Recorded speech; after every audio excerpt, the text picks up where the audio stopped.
Okay, so this is insulation, foam insulation. That's my little boy. At Home Depot.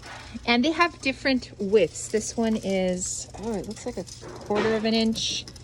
I think they have a really skinny one. 1/4 of an inch, I think an inch.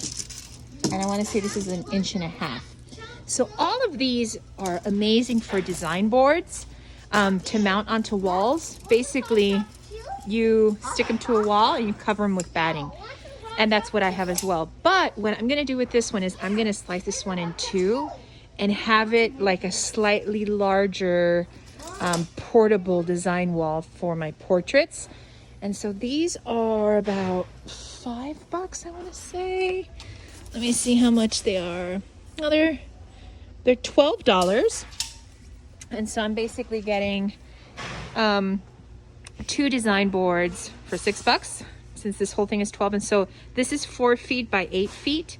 So I'm basically gonna cut it in 2, wrap it in batting, duct tape it to the back, and I'm set. I have a portable design wall for my portraits to have them stay up. Alrighty, hopefully that's helpful to someone as they consider, different ways to make quilting easier. Okay, so I brought the foam board home, and what I did was I asked a guy at Home Depot if he could just cut it exactly in 2. So this is 4 by, so the original is 4 by 8. So in cutting it in half, these are 4 feet by 4 feet.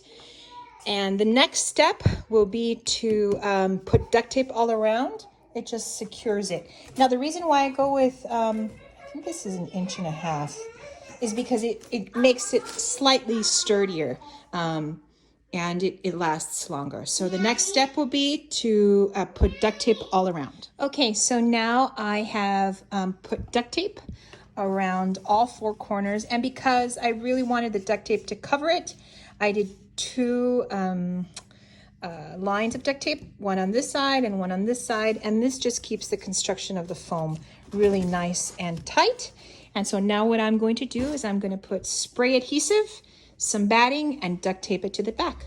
Okay, so I've already done these 3 sides, but what I do is using pins, I pin all around here until it's nice and taut.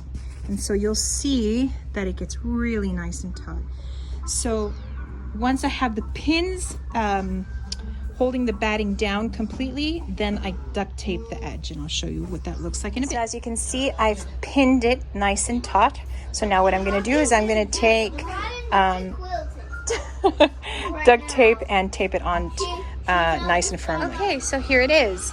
It is all, the batting is simply duct taped to the back of the foam insulation, and I have basically just made myself a whole big piece of wall because I don't have, I have some wall space, but it's not all that I need. So there we go. So I've just made myself another wall and I can just tuck it back there or wherever I need it. And this is 4 feet by 4 feet. Yep.